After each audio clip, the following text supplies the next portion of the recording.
Tipo bom. assim, assim, o pessoal fala bastante hoje de assédio moral, né? Hum. Quais são os direitos em relação ao assédio moral e como se caracteriza um assédio moral? Um exemplo que nem você fez agora há pouco. Vocês estão mexendo aí num assunto bem complexo, o assédio moral. O Né? assédio moral não é fácil você comprovar, tá? E normalmente ele acontece, primeiro, no ambiente de trabalho. Tá? Um exemplo, um superior hierárquico, um gerente, ele pega lá da equipe dele, ele escolhe o João, por exemplo, e ele pegou o João como um desafeto dele. Eu vou despejar no João tudo aquilo que eu tenho de frustração, por exemplo. Então ele chega no João e começa a dizer que ele não é burro, que ele não consegue fazer as coisas direito, que ele não atinge as metas, nunca atinge as metas que são colocadas para cumprir, tanto pela empresa ou pelo próprio setor. Ele é um funcionário relapso e assim por diante. Ele submete o trabalhador à situação humilhante, vexatória, né? Que isso tem que ser, para caracterizar o assédio moral, essa atitude do empregador, na verdade, do preposto do empregador, né? Do gerente, por exemplo, e também pode ser de colegas para colegas também, né? Da pessoa que está cometendo o ato do assédio, ela tem que ser repetida às vezes e tem que ser prolongada no tempo. Né? Vamos supor, se ele pratica esse ato uma vez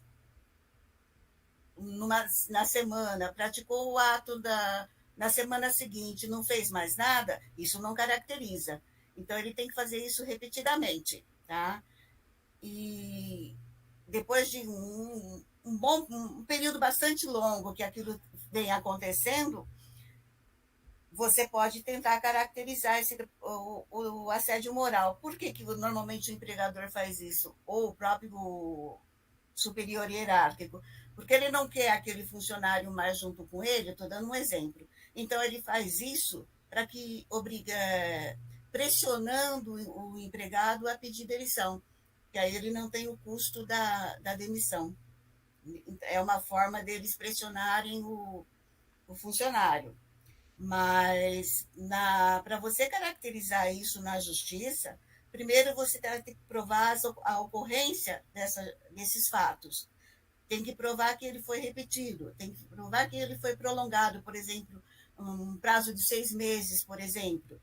Tá? Não que seja necessário esses 6 meses, mas se ele faz isso diariamente, eu diminuo esses 6 meses. Se ele faz isso uma vez por semana, aí eu tenho que ter um prazo, um período maior.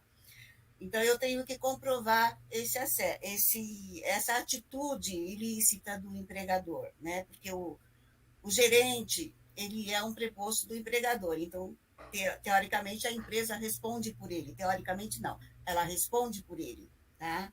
Pelos atos do empregado, nos danos que ele causa a outras pessoas, né?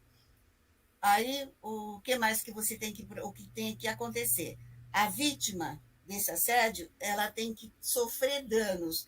Normalmente, o dano, ele é psicológico, a pessoa fica totalmente abalada psicologicamente, que não consegue mais trabalhar, não consegue desenvolver as atividades dele, começa a errar, ter vários problemas na execução do trabalho. Muitos passam a ter problema, por exemplo, para dormir, ele tem um problema de sono. E aí o que acontece? Ele chega num estresse tão grande que ele desenvolve uma depressão, uma síndrome do pânico. Tá? Então, para você provar, para ele ter direito a essa indenização, ele vai ter que provar o assédio e vai ter que provar que esse dano, que vamos supor, desenvolveu depressão, que essa depressão foi em decorrência desse ato praticado pelo empregador. Tá? Senão, os juízes não concedem o dano moral. Você tem que ter o que se chama de nexo causal. Eu tenho o fato e tenho a consequência dele. A consequência é o dano causado ao empregado.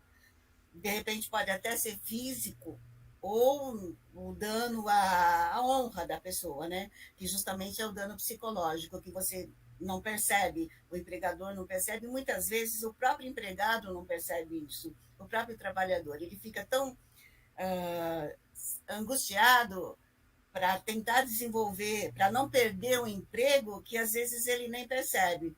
Então, isso vai, por isso que vai, continua no decorrer do tempo, essa situação.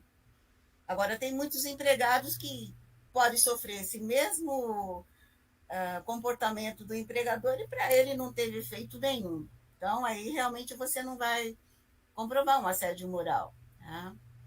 E como se costuma provar isso? Testemunha, por exemplo, um e-mail, dá para provar com um e-mail Se você que ele tiver um xingou. e-mail, é importante que quando começa esse tipo de ataque do empregado, ele guardar esses e-mails, bilhetinhos que o superior faz para ele, ou quando forem colegas, que os colegas colocam para ele, deprimindo, sabe, a imagem dele, deturpando a imagem dele, a honra, tudo isso ele guarda. Tá? Com o e-mail ele pode provar e testemunhas também ele pode fazer usar disso, mas o quanto maior o número de provas, melhor para ele. E a consequência, o dano, como é que ele vai provar isso? Ele vai provar através de um laudo médico. O médico que o atende vai dizer, olha, ele desenvolveu essa depressão por conta do assédio moral que ele sofreu na empresa. O ideal é que ele procure aí um médico do trabalho, quer dizer, um psiquiatra, um psicólogo, mas que conheça as normas do trabalho, né, da medicina do trabalho. Aí ele faz um laudo, ele pode até ser arrolado como testemunha também. Tá? Então ele prova com esses laudos. Ou, de repente, se ele ainda continua numa situação degradante, pode-se até pedir uma perícia. Mas aí depende muito da situação dele. Se ele já melhorou um pouco, a perícia não vai constatar o estado que ele estava naquele momento que desencadeou esses fatos, né? Então, tudo isso tem que ser visto. Entendi. Você disse que tem que ser alguma coisa recorrente, né? Por Sim, exemplo, se um e-mail, um só, o chefe, né, o gerente, manda um e-mail xingando, que nem o comentário de burro, você é incompetente, copiando várias pessoas, um e-mail só. Isso não caracteriza um assédio moral. o assédio moral não, porque esse único e-mail, de repente, não desenvolve o problema dele psicológico, tá? Não desenvolve um dano maior. O que pode caracterizar, mas depende muito da situação, é o dano moral, simplesmente, não o assédio moral. São duas Entendi. coisas diferentes, entendeu? Boa, agora ficou bem claro. O dano Vai lá, moral, Thiago. o assédio moral é muito difícil de ser configurado, de ser provado. É mais Ah, danos morais mesmo que é geral, né? sim, É algo mais geral, não só no trabalho. então, como isso tem acontecido muito, o Tribunal Superior do Trabalho e o Conselho da Justiça do Trabalho, eles fizeram uma cartilha sobre isso destinado para o empregador, para ele prevenir essa ocorrência de assédio moral. Porque o empregador ele tem obrigação de zelar pelo funcionário, ele tem obrigação de oferecer um ambiente sadio moralmente, além da higiene, minha gatinha, de novo. Desculpa, gente. Não tem problema não, faz parte. Pode ficar tranquila, faz parte. É, voltando, né? Ele, como empregador, tem esse dever de zelar pelo empregado, então tem essa cartilha ensinando como ele tem que agir para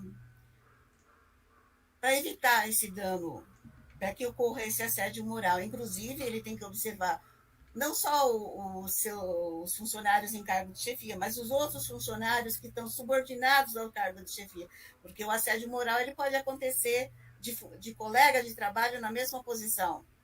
Tá? Então, tem que prestar atenção em tudo isso, e é a obrigação do empregador. E essa cartilha é uma boa as empresas consultarem lá no site, buscar, joga no Google que ele vai encontrar essa cartilha. Entendeu? É importante para a empresa isso. É excelente. Pô, muito Vai lá,